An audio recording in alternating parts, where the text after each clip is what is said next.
স্ত্রী যে দেবে না তা না, অবশ্যই দিতে হবে, কিন্তু আল্লাহ তাআলা স্ত্রীদের ধৈর্য দিয়েছেন এক জায়গায়, আর আপনার ধৈর্য দিয়েছেন আরেক জায়গায়। যেরকম সন্তান কোলে নিয়ে থাকা, সন্তান লালন পালন করা, এটাতে এগিয়ে কে? স্বামী না স্ত্রী? বাবা না মা? মা আগায় আছে, আপনি পারবেন না। 1.5 বছরের সন্তানকে যদি আপনার কোলে উঠায় দিয়া, অথবা 1.5 মাসের সন্তান আপনার কোলে উঠায় দিয়া বলে তুমি 2 দিন একটু দেখো, 2 দিন কেন, 2 ঘন্টার পরেই সন্তান আছার মারা শেষ। এটার নাম হলো পুরুষ। এটার নাম কি বলেন? পুরুষ। পুরুষ পারবে না। এই ধৈর্য আল্লাহ তাআলা কাকে দিয়েছেন? নারীকে দিয়েছেন। আমার ভাইয়েরা, কিন্তু নেতৃত্ব দেওয়ার ক্ষেত্রে, পরিচালনার ক্ষেত্রে, সকল ক্ষেত্রে আল্লাহ রাব্বুল আলামিন ধৈর্যের পরিচয় পুরুষকে দিতে বলেছেন। আমার নবীর 4টা স্ত্রী একদিন সামনে বসে বলতেছে, হুজুর আমাদের 4 জনের মধ্যে একটা দ্বন্দ্ব লেগেছে। কি দ্বন্দ্ব? আপনি মূলত এই 4 জনের মধ্যে আপনি কাকে সবচাইতে বেশি ভালোবাসেন? রাসূল মুস্কি হাসি মেরে মনে মনে চিন্তা করেন, কার নাম বলে আমি কার কি করব, কেমনে বলে জবাবটা কেমনে দেই? জবাব দিলেন না, শুধু বললেন, যাও, যে প্রশ্ন তোমরা আমাকে করে সেটার জবাব দেওয়ার জন্য একটু সময় লাগবে আমার, আমি আগামীকালকে সকালে বলবো, যাও। পাঠায় দিয়েছেন। পাঠায় দিয়া রাতের বেলা করলেন কি, 2টা করে খেজুর প্যাকেট করে প্রথমে আম্মা জান আয়েশার ঘরে গিয়ে বলছেন, আয়েশা আমি তোমাকে দারুণ লাইক করি, আহিব্বুক, আই লাভ ইউ। কি বউকে বলা জায়েজ আছে না নাই? আসতে বলে, আছে না নাই? পরের বউ না নিজের বউ? হ্যাঁ, এটা যেন মনে থাকে। আবার মুসলিম লিডার হবে দাড়িওয়ালা না মোসওয়ালা? দাড়িওয়ালা না মোসওয়ালা? আর এখন নেতা হওয়ার জন্য কি লাগে? হাইব্রিড জাতের 2.5 থেকে 3 ইঞ্চি মোটা মোষ, এরকম, তাহলে নেতা হয়ে গেল। ওই সমস্ত নেতৃত্ব আর মানি না, থুতু মারি, থুতু, ঠিক কিনা? ওগুলো আমরা মানি না। আমরা সেই নেতৃত্ব মানবো যে নেতৃত্বের দিকে তাকালে আমার রাসূলুল্লাহর কথা মনে হয়ে যায়। সব দেখা শেষ, কেউ বাপ নিয়ে ব্যস্ত, কেউ স্বামী নিয়ে ব্যস্ত, কেউ কারো বাপের দেশ, কারো স্বামীর দেশ, মাঝখান দিয়ে আমরা শেষ। ওগুলো সব বাদ। সোজা কথা, হাতে জুতা নিয়ে দাঁড়াবেন যদি কেউ আসে আপনার কাছে, যদি ইসলাম নিয়ে কথা বলে, ইসলামের পক্ষে কথা বলে, ধন্যবাদ জানাবেন, বুকের সঙ্গে বুক লাগায় নেবেন। ইসলামের দাওয়াত ছাড়া, ইসলামের দল ছাড়া অন্য কোনো কথা বললে থুতু মারবেন আর জুতা মারবেন।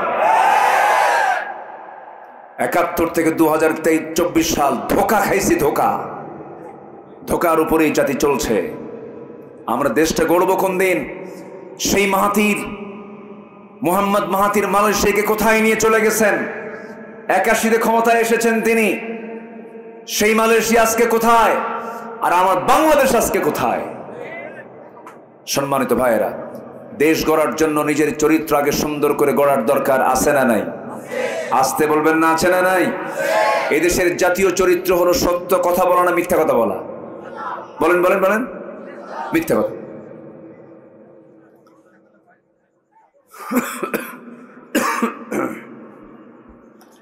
আমার বন্ধুগণ, সাইয়্যিদনা ওমর ফারুক রাদিয়াল্লাহু তাআলা আনহু অর্ধ দুনিয়া শাসন করেন।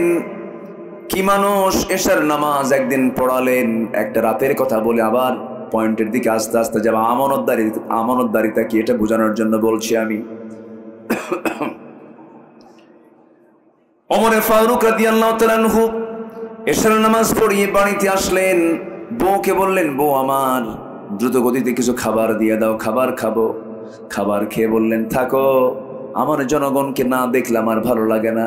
কি যেন সমস্যায় আছে আমার প্রতিবেশীগুলো, আমি একটু দেখে আসি।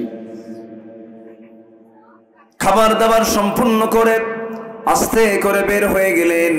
হঠাৎ করে প্রতিবেশীর ঘর থেকে বিকট আওয়াজ, কান্নার আওয়াজ তার কানে চলে এলো। সামনে গিয়ে দাঁড়িয়ে বললেন, এই বাড়িতে কি মহিলা নাই? এই বাড়িতে কি মা নাই?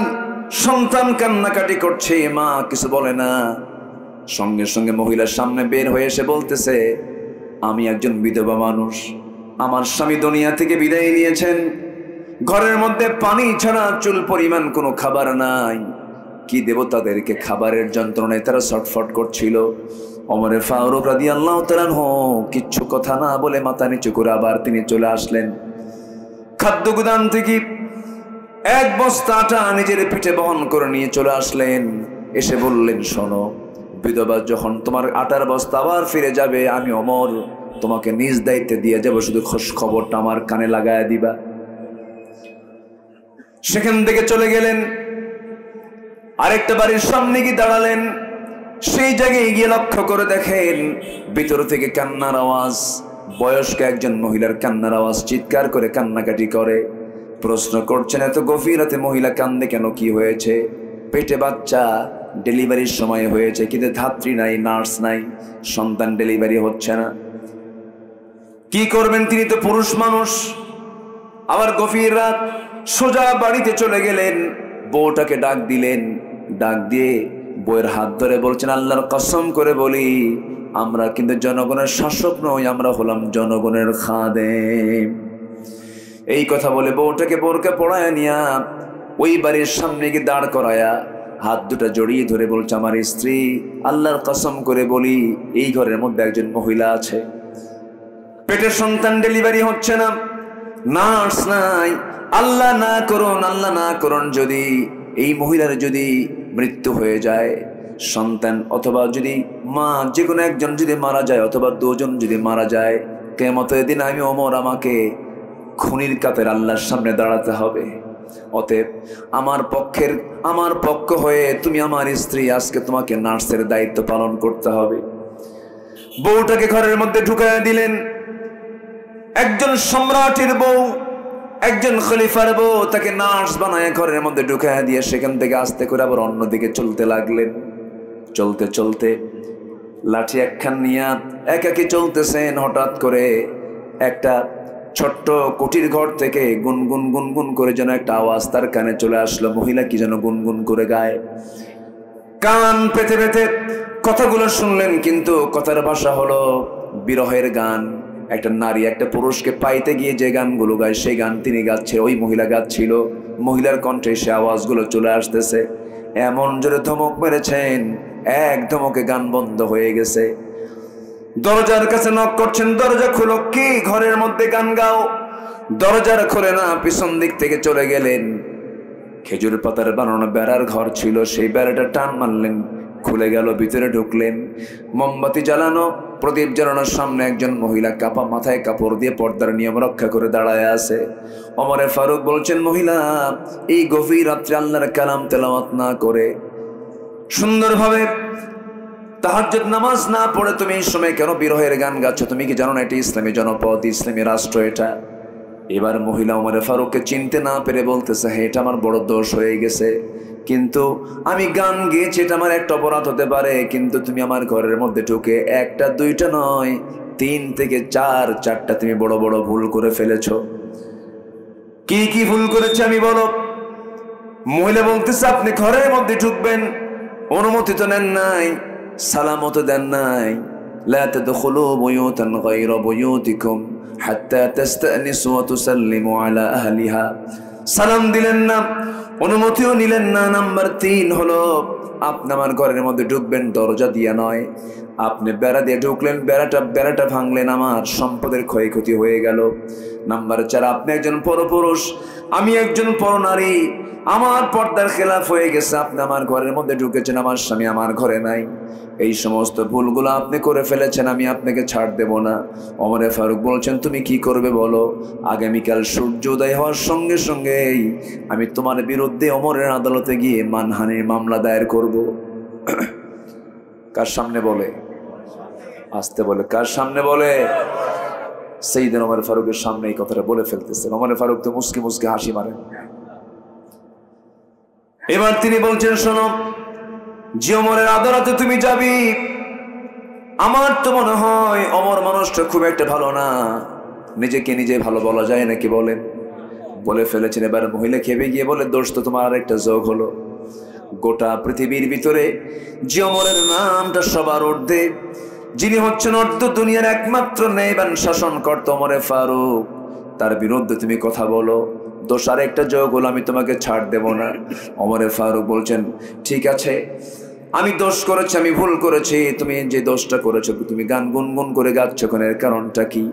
এবার মহিলা বলতেছে, গান গাওয়ার কারণ হলো আজ থেকে 4 মাস আগে আমার স্বামীর সঙ্গে আমার বিয়ে হয়ে যায়। বিয়ে হওয়ার পরে মাত্র 3 থেকে 4 রাত আমি তাকে কাছে পেয়েছিলাম। আমাদের দাম্পত্যময় জীবনটা খুব আনন্দময়, খুব সুন্দর মুহূর্ত কাটছিল। এমন সময় ওমরে ফারুকের লোকজন চলে এলো সীমান্ত প্রহরায় নিয়োগ দেওয়ার জন্য। আমার স্বামীকে নিয়ে চলে গেল।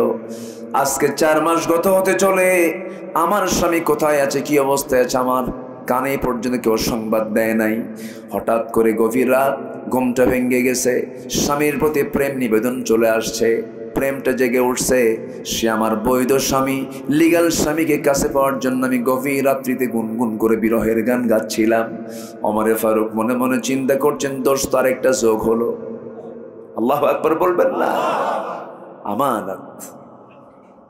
ক্ষমতা পাইলেই আপনি বড় কিছু হয়ে গেছেন না। যার যত বড় দায়িত্ব, তার তত বড় জবাবদিহিতা। কার আদালতে? আল্লাহর আদালতে। শুনবেন কথা, শুনবেন? আগ্রহ আছে? কিন্তু পড়ন্ত বেলায় আমাকে তুলে দিয়েছেন। সবার মধ্যে ক্লান্তির ভাব, কেউ কেউ এরকমও করতেছে, দেখতেছি তো। সম্মানিত ভাইয়েরা, খুব ভালো মানুষ আপনারা, আলহামদুলিল্লাহ। আলহামদুলিল্লাহ বলেন। এশার নামাজ হয়েছে তো? এশার নামাজ হয়েছে? ফজর হবে? ফজর হবে তো ইনশাআল্লাহ? জি, আল্লাহ কবুল করুন। জোরে বলি আমিন।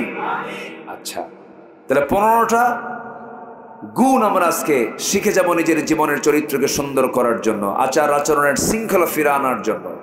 কোরআন শিক্ষা দিয়েছে। কি শিক্ষা দিয়েছে? কোরআন। 1 নম্বর হচ্ছে সঠিক কথা বলো, নাম্বার 2 হচ্ছে আমানত রক্ষা করো।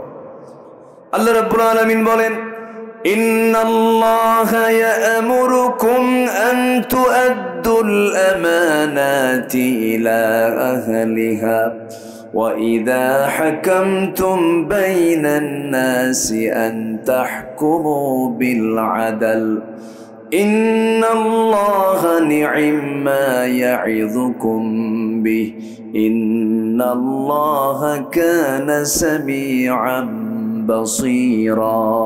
জোরে বলুন আল্লাহু আকবার।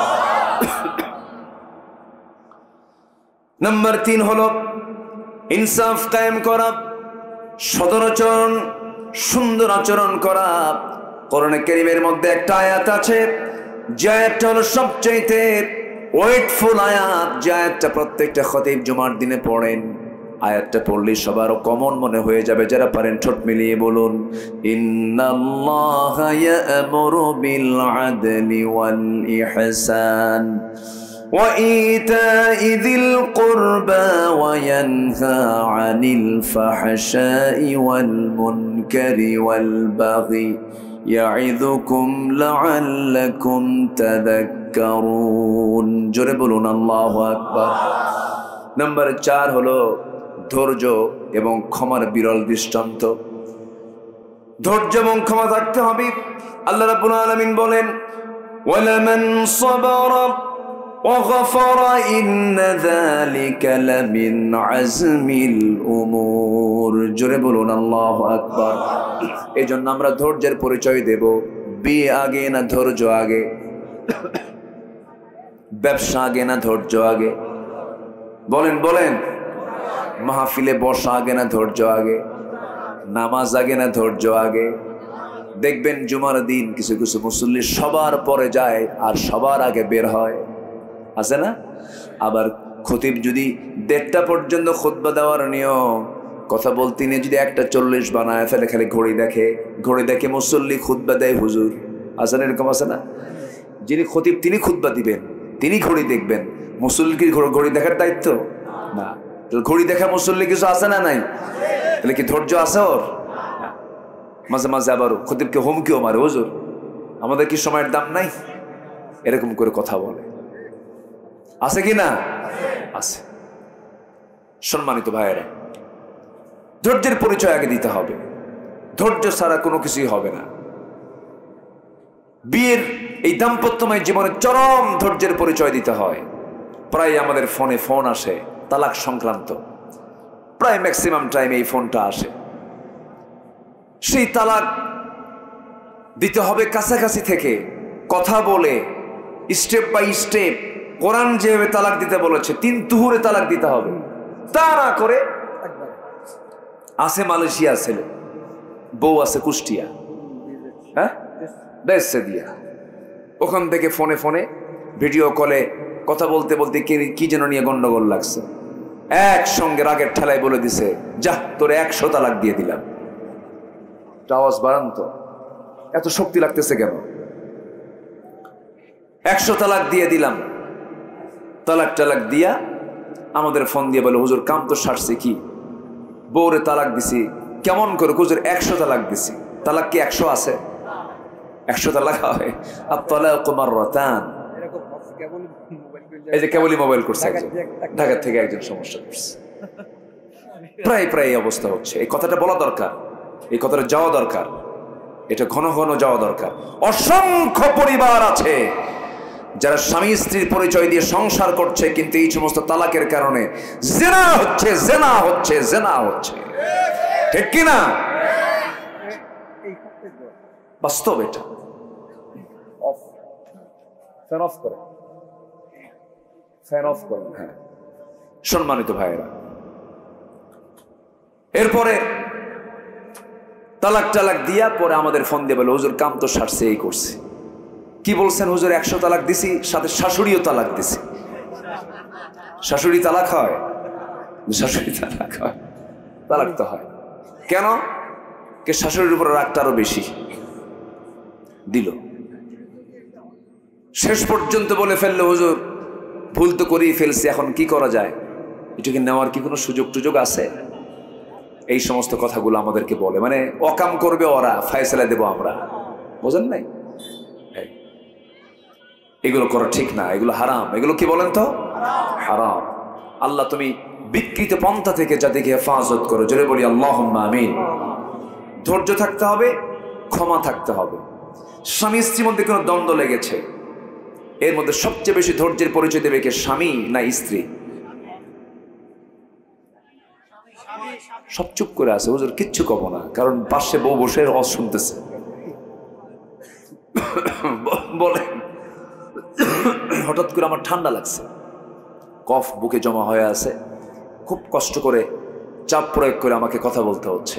একটু আমাকে সময় দেবেন, আর একটু সময় বলেই আমি 15টা পয়েন্ট শেষ হবে, আমার আলোচনাও শেষ হয়ে যাবে। জোরে বলে ইনশাআল্লাহ।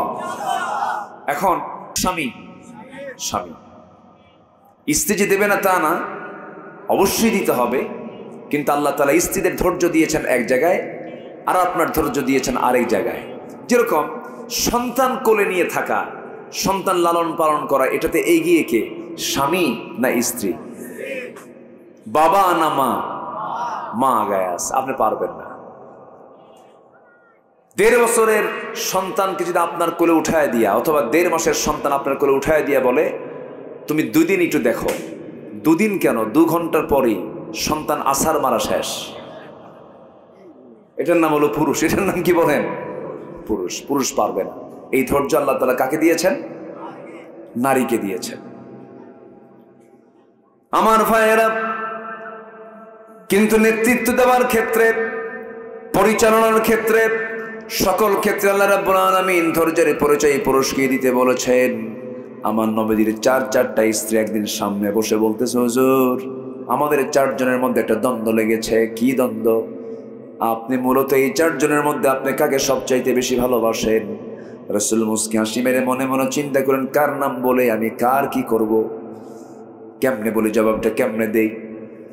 জবাব দিলেন না, শুধু বললেন, যাও, যে প্রশ্ন তোমরা আমাকে করে সেটার জবাব দেওয়ার জন্য একটু সময় লাগবে আমার, আমি আগামীকালকে সকালে বলবো, যাও। পাঠায় দিয়েছেন। পাঠায় দিয়া রাতের বেলা করলেন কি, 2টা করে খেজুর প্যাকেট করে প্রথমে আম্মা জান আয়েশার ঘরে গিয়ে বলছেন, আয়েশা আমি তোমাকে দারুণ লাইক করি, আহিব্বুক, আই লাভ ইউ। কি বউকে বলা জায়েজ আছে না নাই? আসতে বলে, আছে না নাই? পরের বউ না নিজের বউ? হ্যাঁ, এটা যেন মনে থাকে। আবার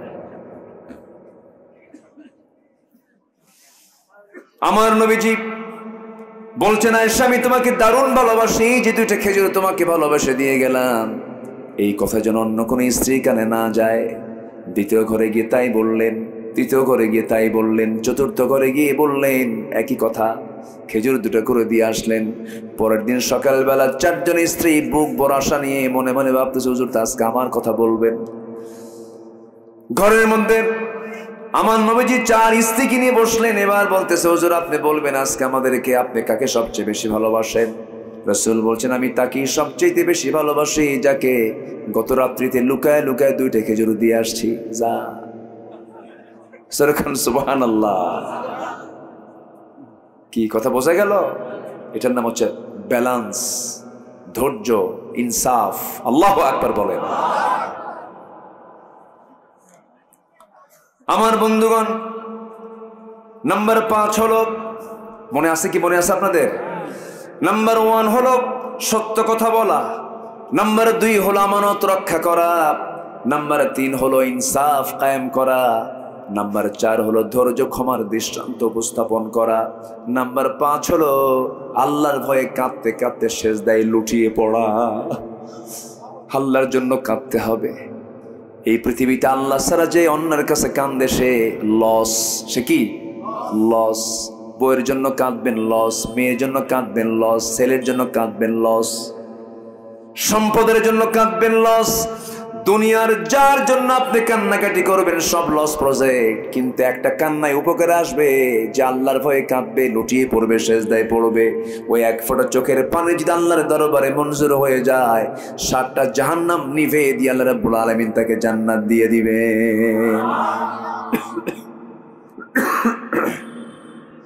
আল্লাহ রাব্বুল আলামিন বলেন ওয়াল্লাযীনা ইয়াবিতুনা লিরাব্বিহিম সুজদান ওয়া কিয়ামা ওয়াল্লাযীনা ইয়াকুলুনা রাব্বানা সরিফ আন্না আযাবা জাহান্নাম ইন্না আযাবাহা কানা গরামান ইন্নাহা সাআত মুস্তাকাররান ওয়া মুকামা। জোরে বলি আল্লাহু আকবার। আল্লাহর ভয়ে কেঁদে কেঁদে বলবে আল্লাহ ওই জাহান্নামে ঢোকা তো আমার দ্বারা সম্ভব না, আমাকে জাহান্নাম থেকে বাঁচাও। আল্লাহ তুমি আমাকে মাফ করে দাও। যে সমস্ত বান্দাগুলো আল্লাহর ভয়ে চোখের পানি ফেলে ফেলে যায় নামাজ ভিজায় ফেলে, আল্লাহ বলেন ওই বান্দাকে মাফ করে দাও, আমি আল্লাহ আমার ওয়াজিব হয়ে যায়। জোরে কোন সুবহানাল্লাহ। মাফ চাইবো কার কাছে? ক্ষমা চাইবো কার কাছে? চোখের পানি ফেলে ফেলে কাঁদবো কার কাছে? আল্লাহর কাছে। হারে সাহাবীরা দুনিয়াকে প্রাধান্য দেন নাই, দুনিয়াকে বিক্রি করে দিয়েছেন, আখিরাতের কাছে নয়। হ্যাঁ, আখিরাতের কাছেই তারা দুনিয়াকে বিক্রি করে দিয়েছেন। আখিরাতটা তারা কিনে নিয়েছেন, দুনিয়া তারা বিক্রি করে ফেলেছেন। একটা ছোট্ট ইতিহাস মনে পড়ে গেল, শুনবেন নাকি? আগ্রহ আছে তো? ওইদিকে ওমর ফারুকের জীবনের একটা অংশ কিন্তু বাদ পড়ে আছে। আছে? মনে আছে? মনে আছে? আমার বন্ধুগণ, কি ছিল তাদের সোনালী জীবন? মক্কা এবং মদিনার ঠিক মাঝখান বরাবর বাড়ি। একজন ব্যক্তি, একজন সাহাবী ইসলাম কবুল করেছেন। ছোটবেলায় বাপকে হারিয়েছেন, এতিম হয়ে চাচার কাছে মানুষ হয়েছেন। সেই সাহাবী ইসলাম কবুল করলেন। চাচা এসে বলল ভাতিজা শুনলাম কি জানো? এবারে ভাতিজা বলছে আপনি শুনবেন কেন? দেখেন লা ইলাহা ইল্লাল্লাহ। এই আচরণ দেখে চাচা বলে ফেললো তুই কি জানিস তোর সমস্ত সম্পদ আমি জোর করে দখল করে নেব? কে চাচা জোর করে দখল করার দরকার নাই, আমি আপোষে সব দিয়ে দিলাম, ঈমান আমার বড়। যেরকম সুবহানাল্লাহ। গায়ের জামাটাও খুলে নিয়েছে, জোর করে মারধর করে লুঙ্গিটা পর্যন্ত খুলে নিয়ে তাকে উলঙ্গ করে ঘর থেকে বের করে দিয়েছে, তাও খুশি তিনি। দরজার কাছে গিয়ে বলে মা দরজা খুলো, তবে আমাকে দেখো না, আমাকে ছোট্ট একটা কাপড় দিয়ে দাও, সতরটা ঢেকে ফেলবো, নবীর দরবারে চলে যাচ্ছি। ঈমান বিক্রি করি নাই, দুনিয়া বিক্রি আমার হয়ে গেছে। যেরকম সুবহানাল্লাহ। দুনিয়া বিক্রি হয়ে গেছে কিন্তু ঈমান বিক্রি হয়নি। ছুটে চললেন নবীর পানে। প্রচন্ড শীতকাল, ঠান্ডার সময় খালি গায়ে কোনো মতো সতরটা থেকে চলে গেছেন মদিনার মসজিদের পাশে নবীর কবর, নবীর হুজরাখানার সামনে গিয়ে দাঁড়ায়ছেন। দরজায় নক করেছেন, দরজা খোলা মাত্র রাসূল দেখলেন কে যেন সামনে দাঁড়ানো। গায়ে কাপড় চোপড় নাই, নগ্ন দেহ। ভিতরে ঢুকলেন, আমার নবজি তার নিজের পরনের দুটো জুব্বা, নিজের গায়ের দেওয়ার দুটো জুব্বা আস্তে করে হাতের মধ্যে নিয়ে বললেন, যুবক এই যে জুব্বাখানা তুমি পড়ো। জুব্বাটা পড়ার পরে তিনি বলেন, কি হয়েছে, ঘটনা কি? কে চাচা আমাকে বস্ত্রহীন করে বাড়ি থেকে বের করে দিয়েছে। রাসূল মুস্কি হাসি মেরে বললেন, তোমার চাচা তোমাকে কাপড় ছাড়া শূন্য দেহে পাঠিয়ে দিয়েছে, আর বিশ্বনবী তার গায়ের জুব্বা তোমাকে হাদিয়া দিয়েছে, যাও। জোরে কই সুবহানাল্লাহ। খুব খুশি সাহাবী। এবার রাসূল বলছেন, ও সাহাবী তুমি কিছু বলতে চাও নাকি? এবার তিনি বলছেন, ইয়া রাসূলুল্লাহ, আমার বলার কি, আপনি আমার জন্য একটু দোয়া করবেন, আপনি আমার জন্য খাস করে দোয়া করবেন। আমার রাসূল করলেন কি, হাত দুটো উঁচু করে আকাশের দিকে তাকায় বলছে, আল্লাহ তাআলা আমার আব্দুল্লাহর জান মাল তুমি কাফের বেঈমানদের জন্য হারাম করে দাও। মনটা খারাপ হয়ে গেছে, হুজুর দোয়া চাইলাম কি, আপনি দোয়া করলেন কি? কি হয়েছে তোমার হুজুর? আমি তো শহীদ হতে পারবো না, কাফের বেঈমানদের জন্য আমি হারাম হয়ে গেছে, আমাকে মারতে পারবে না, ওরা আমাকে শেষ করতে পারবে না। এবার রাসূল বলছেন, তোমার যদি জিহাদের তামান্না থাকে, ওয়াইম্মা তাআলা ফিরাশি, আল্লাহ রাব্বুল আলামিন তোমাকে শহীদের দরজা বিছনায় মূল্য দিয়ে দিবেন। জোরে বলেন সুবহানাল্লাহ। আমার নবীজি ওই সাহাবীকে পাঠিয়ে দিলেন, সাহাবায়ে কেরামদের মধ্যে সময় কাটান। মদিনা থেকে যুদ্ধের ডাক চলে এসেছে, যুদ্ধের ময়দানেও তিনি চলে গেলেন। যুদ্ধ শেষ হলো, যুদ্ধ থেকে ফেরার পথে হঠাৎ করে মদিনায় আসার পথে তিনি অসুস্থ হয়ে পড়লেন।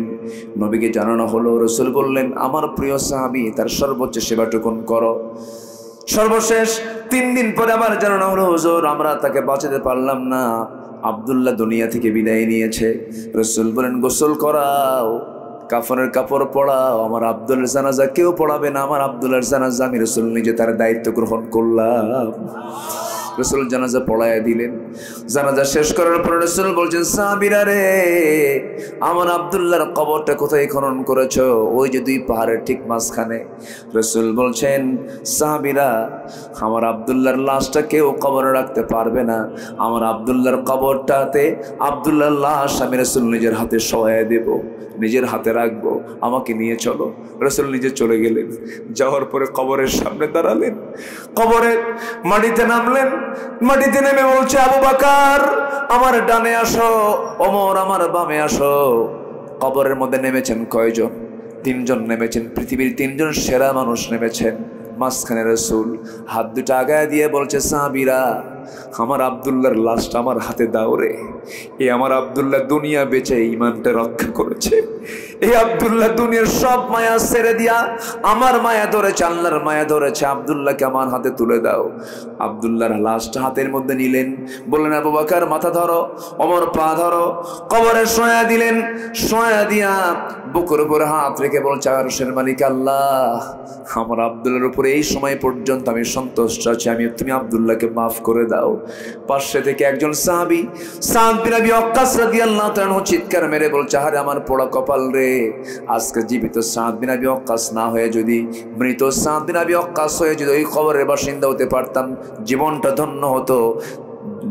দুনিয়ার সবচেয়ে সেরা 3 জন মানুষ যার কবরে নামে, জোরে কোন সুবহানাল্লাহ, আল্লাহু আকবার বলেন।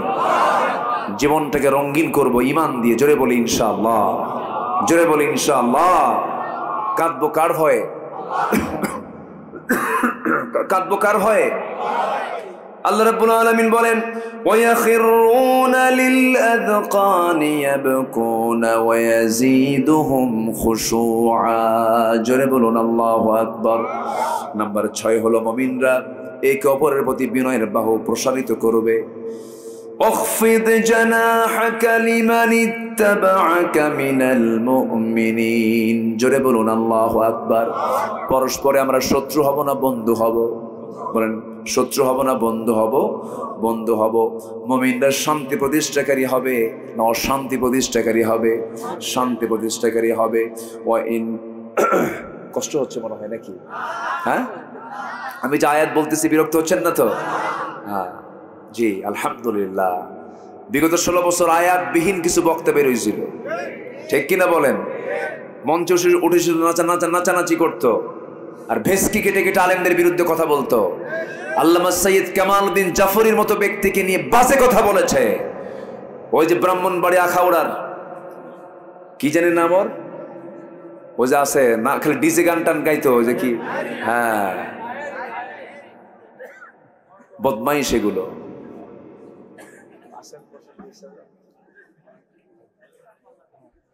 কথাগুলো তো যাচ্ছে ওর কানে তো যাবে, যাক, সমস্যা কি? শামীম ওসমান ওর মাহফিলে আসে, এসে প্রধান অতিথি হয়ে বলে, হুজুর আমি আপনার জিকিরের খুব ভক্ত। দেখেন, কোনো কিছুর ভক্ত না, মানে শয়তান শয়তান বেছে না, বোঝেন? আমি আপনার জিকিরের খুব ভক্ত, আমি এখন চলে যাচ্ছি, আপনি আপনার ওই টানটা মারবেন জিকিরের, ওই টান শুনতে শুনতে যেন আমি বাড়ি পাই, টান যেন বন্ধ না হয়। দেখছেন, এই হচ্ছে এদের তবিয়ত গুলো।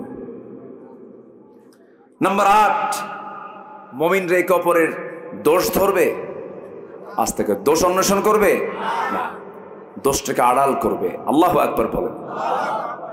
জি, হ্যাঁ, কি এই কথাগুলো বলার দরকার আছে নাকি বলেন? হ্যাঁ, আল্লাহ রাব্বুল আলামিন বলেন, ইয়া আইয়ুহাল্লাযীনা আমানু ইজতানিবু কাসীরাম মিনায-যন্নি ইন্না বা'দায-যন্নি ইসমুন ওয়া লা তাজাসসাসু ওয়া লা ইয়াগতাব বা'দুকুম বা'দা أيحب أحدكم أن يأكل لحم أخيه ميتا فكرهتموه واتقوا الله إن الله تواب رحيم জোরে বলুন আল্লাহু আকবার। গীবত করতে যেও না, চগলখড়ি করো না, দাম হয়ে গেছে দামের উপরে দাম দিও না, আবার জমি বিক্রি করে বায়না করেছো, দলিলটা হয় নাই, বায়নার টাকাও নিয়েছ, আরেকজন শতক প্রতি 20,000 টাকা করে বেশি বলেছে, বায়না উল্টায় ফেলতেছ। এটা মনে হয় শৈল কোপায় নাই, আসতে বলবেন না, আছে না নাই? আছে। এগুলো করা যাবে না। বনের সম্পত্তি মেরে খাওয়া ভাই মনে হয় এলাকায় নাই, আসতে বলবেন না, আছে না নাই? বনের সম্পত্তি কেমনে মেরে খায় দেখেন। বনের সম্পত্তি ভাইয়ের সমান পাবে না, তবে অর্ধেক পেয়ে যাবে। কিন্তু রাস্তার ধারের জমির দাম একসময় ছিল কম, বিলের সিলের জমির দাম ছিল বেশি, ধানের জমির দাম ছিল বেশি, কিন্তু এখন রাস্তার ধারে দাম বেশি না ধানি জমির দাম বেশি? রাস্তার ধারে। ভাইরা করে কি, সব জমিগুলো রাস্তার ধারে সবগুলো দলিল করে নিয়ে বন্ধের অংশ ফেলায় দেয় বিলের ভিতরে, যেন কোনোদিন বিক্রিও না হয়, কেউ কিনতেও না যায়, শেষমেশ যেন বাধ্য হয় ভাইয়ের কাছে দিতে। তুমি কৌশল করতেছো, কেউ না বুঝলেও বোঝার পিছনে একজন আছেন, তিনি আমার কে? বন্ধুর সঙ্গে কথা পর্যন্ত বলো না, কথা বললেই তো জমি দিতে হবে, বের করে দিতে হবে। মাঝে মাঝে আবার দাওয়াত দেয়, দাওয়াত দিয়ে নিয়ে এসে বাড়িতে বসায়াম, নাটোরের কাঁচাগোল্লা, বগুড়ার দই, টাঙ্গাইলের চমচম, কুমিল্লার রসমালাই, যশোরের খই, এই সমস্ত সবগুলো এক জায়গায় করে পাশে বসায়া বোনকে সুন্দর করে ওয়াজ শোনায় দেয়। ভাই তার বোনকে বলছে, বোন একটা ওয়াজ করে কি, অংশ নিলে কিন্তু ধ্বংস হয়। দেখছেন কি ওয়াজটা দিল, আছে না নাই বলেন তো? এই সমস্ত আচরণ যারা করবে, এগুলো ইমানদারের আচরণ নয়, এগুলো বাদ দিতে হবে, স্ট্রেট ফরওয়ার্ড হয়ে যেতে হবে। ইমানদার কখনো কাউকে ঠকাতে পারে না, আমানতের খেয়ানত করতে পারে না। আমার বন্ধুগণ, পরস্পর দোষারোপ করবে না, দোষ অন্বেষণ করবে না। নাম্বার 9 হলো অসহায় অভাবী যারা, তাদের পাশে দাঁড়াবে, অসহায় যারা তাদের পাশে দাঁড়াবে। ওয়ায়ুতঈমুনা আত-তুআমা আলা হুব্বিহি মিসকিনান ওয়া ইয়াতীমান ওয়া আসীরা। জোরে বলুন আল্লাহু আকবার। নাম্বার 10 হলো সৎকর্মী এবং তাকওয়া যারা, তাকওয়ায় তারা পরস্পরকে সাহায্য করবে। সৎকর্ম এবং তাকওয়ার কাজে পরস্পরকে সাহায্য করতে হবে।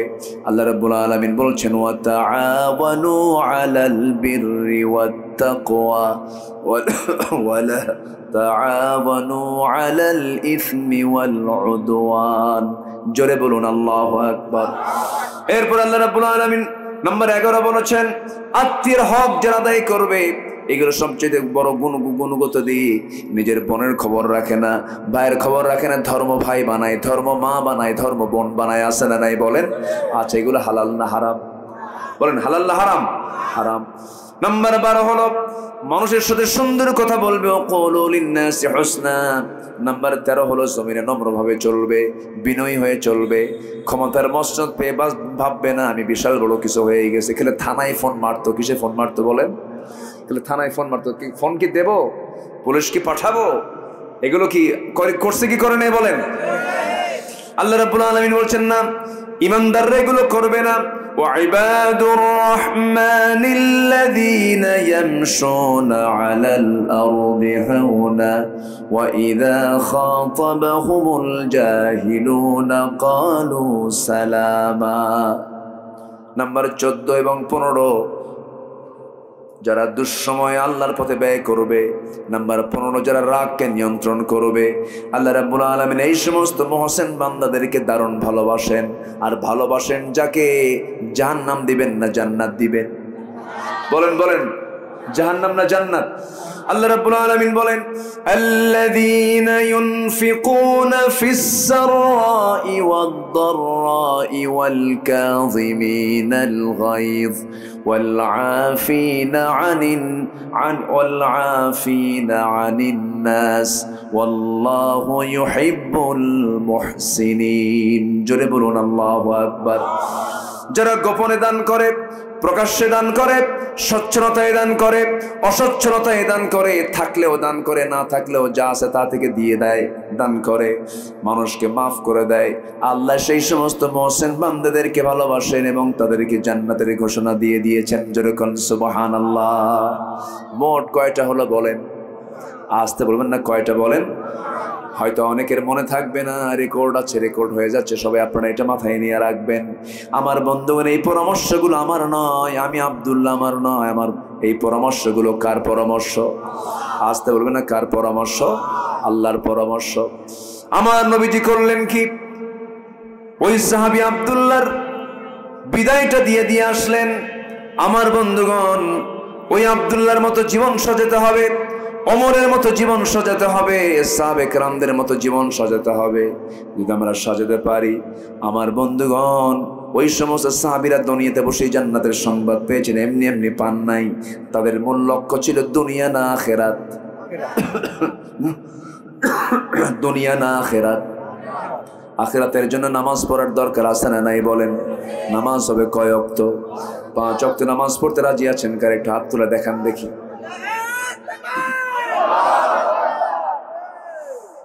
নামাজ পড়তে রাজি আছেন তো?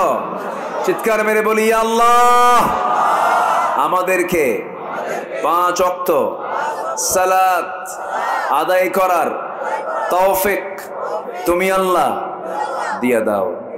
জোরে বলি আমিন। আরো জোরে আমিন, আরো জোরে আমিন। হাত না। আশপাশে মাইয়াত শুয়ে আছেন, কবরবাসী আছেন, আমরা তাদের জন্য দোয়া করব। অনেক রাত হয়েছে, সব দিকে আমরা খেয়াল করব। আসেন আমরা নামাজের মতো করে বসি। আমরা চাইবো কার কাছে? আল্লাহর কাছে আমরা চাই।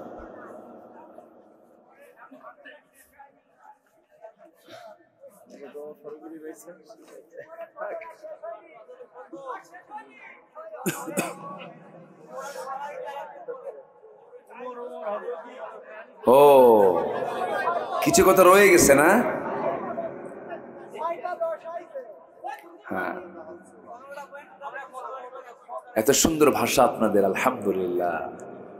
খুব মিষ্টি ভাষা আপনাদের, খুব ভালো লাগে ভাষাগুলো, অনেক সুন্দর, শিরিন, অর্থাৎ সুইট ল্যাঙ্গুয়েজ আপনাদের। বলি আলহামদুলিল্লাহ, খুব ভালো, আলহামদুলিল্লাহ। আল্লাহ আপনাদের ভাষার মধ্যে বরকত দিয়েছেন। আল্লাহ আপনাদের কথার মধ্যে বরকত দিয়ে দেন। কথার মধ্যে বরকত হচ্ছে সত্য কথা যেন আসে মুখ থেকে। আল্লাহ কবুল করুন। জোরে বলি আল্লাহুম্মা আমিন।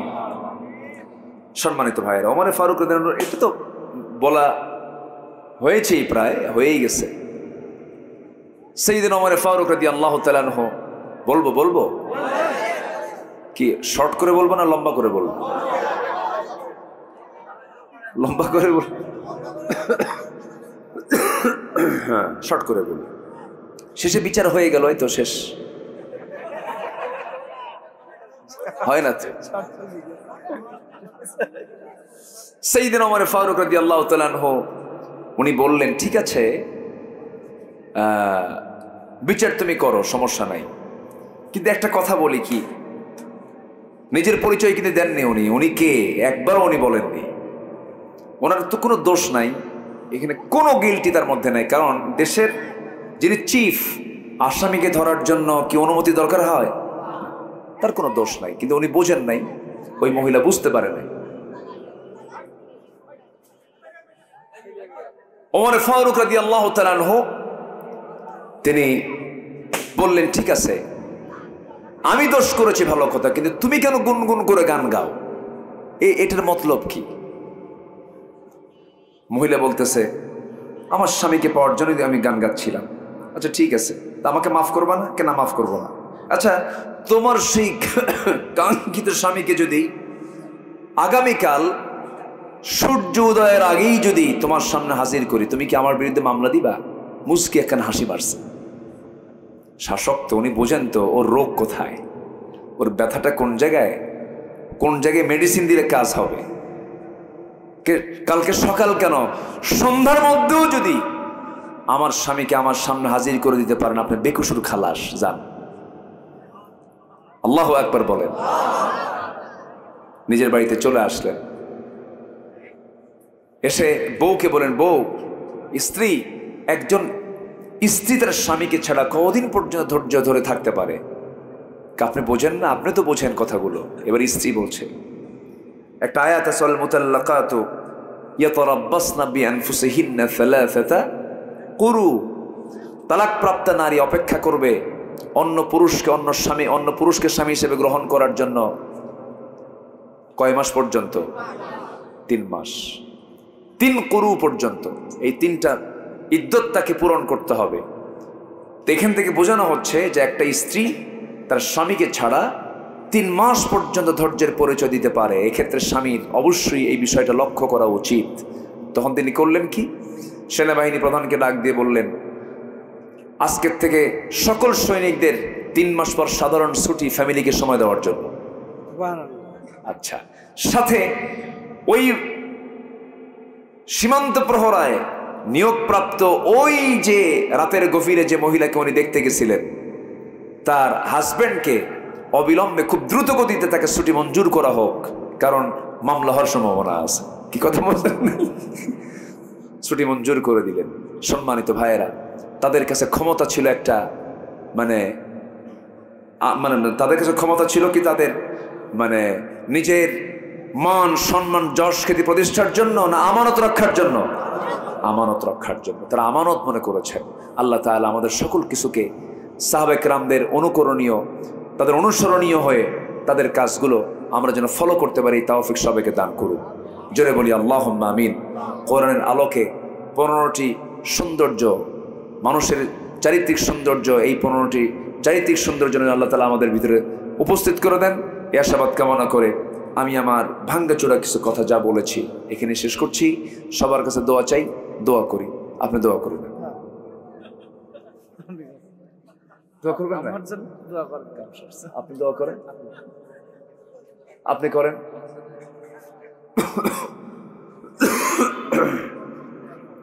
বসেন। হুজুর, এই মাহফিল বাস্তবায়ন, আচ্ছা অনেকে মারা গেছেন না, অনেকে চলে গেছেন, যে আমরা সবার জন্য দোয়া করি। সবাই বলি সুবহানাকা আল্লাহুম্মা ওয়া বিহামদিকা আশহাদু আল্লা ইলাহা ইল্লা আনতা আস্তাগফিরুকা ওয়া আতুবু ইলাইকা। চিৎকার মেরে বলি, ইয়া আল্লাহ, আমার জীবনের সাগীরা কবীরা, ছোট বড় সব গুনাহ তুমি আল্লাহ মাফ করে দাও। জোরে বলুন, ইয়া রাব্বাল আলামিন, ইয়া রাব্বাল আলামিন।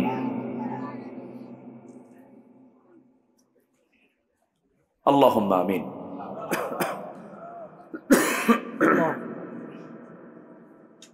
ربنا ظلمنا أنفسنا وإن لم تغفر لنا وترحمنا لنكونن من الخاسرين لا تزغ قلوبنا بعد إذ هديتنا وهب لنا من لدنك رحمة إنك أنت الوهاب গভীর রাত নিঝুম রাত ঝিমানো রাত্রিতে হাজারো মুসলমান নরনারী নিয়ে তোমার কালামের দু-তিনটা আয়াতকে সামনে রেখে তোমার পরামর্শ তুমি বলে দিয়েছো চারিত্রিক সৌন্দর্য কেমন করে আনতে হয়। 15টি বিষয়ের উপরে যৎকিঞ্চিত কিছু কথা বলেছি, তোমার নবীর জীবন থেকে কিছু কথা শুনিয়েছি, তোমার পছন্দের বান্দা সাহাবে কেরামদের জীবন থেকে কিছু আলোচনা করেছি। শেষান্তে সে দুটো হাত তোমার দরবারে পেতে আছি, গুনার দিকে নজর দিও না বান্দা, মনে করে তামাম জিন্দেগির গুনাহগুলোকে তুমি আল্লাহ আমাদের মাফ করে দাও। জনম দুঃখিনী মা, জনম দুঃখী বাপ জান যারা চলে গেলেন, জিন্দেগির গুনাহগুলো মাফ করো, কবরগুলোকে জান্নাতের টুকরা বানায়া দাও। রব্বিরহামহুমা কামা রব্বায়ানি সগীরা। আরে এই যে আমার এখানে মাহফিল শুনতেছি আমরা, পাশে কবরবাসী শুয়ে আছেন, কারো বাবা গেছে, কারো মা গেছে, কারো ভাই গেছে, বোন গেছে, আত্মীয় স্বজন চলে গেছে। আল্লাহ তোমার কাছে ফরিয়াদ করি, কবরবাসীর সমস্ত আযাব মাফ করে দাও। ইমানি হালাতের কবরস্থানগুলোকে তুমি আল্লাহ জান্নাতের টুকরা বানায়া দাও। আয় আল্লাহ তাআলা, বিশেষ করে মাহফিলটার আয়োজন যারা করলেন, শোনার জন্য কষ্ট করে যারা আসলেন, বিনিময়ে কিয়ামতের কঠিন ময়দান যেদিন কেউ কাউকে চিনবে না, এমনকি মা সন্তানকে পর্যন্ত স্বীকার করে বসবে, যেদিন মানুষ কাঁদতে কাঁদতে চোখের পানিগুলো ফুরে যাবে, চোখ থেকে রক্ত বের হওয়া শুরু হয়ে যাবে, সেই কঠিন মুসিবতের দিন এই মাহফিল সবার জন্য নাজাতের মাধ্যম বানায় দিও আল্লাহ। আল্লাহ তোমার বান্দাগুলোকে নিয়ে এমন সময় হাত তুলেছি, ফিলিস্তিন শেষ হয়ে যাচ্ছে, ফিলিস্তিনের বাচ্চাগুলো না খেয়ে মারা যাচ্ছে। তোমার বাইতুল আকসা তুমি আল্লাহ মুসলমানদের হাতে তুলে দাও।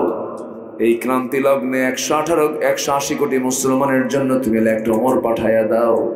ফিলিস্তিনের মাটিতে সালাউদ্দিন আইয়ুবের মতো তুমি আল্লাহ মুজাহিদ পাঠায়া দাও। আয় আল্লাহ তাআলা, দুনিয়া থেকে যেদিন বিদায় নেব রে, ঘর থেকে টান মেরে বের করবে, কবরে শোয়ায় দেবে, 24 ঘন্টা যাবে না, মাথার চুলগুলো খসে খসে পড়বে, 3 দিন লাগবে না, চামড়াগুলো গলে গলে পোকার পেটের খাবার হয়ে যাবে, কিম্ভূত কিমাকার চেহারা হয়ে যাবে। মাত্র 7টা দিন পর দেখা যাবে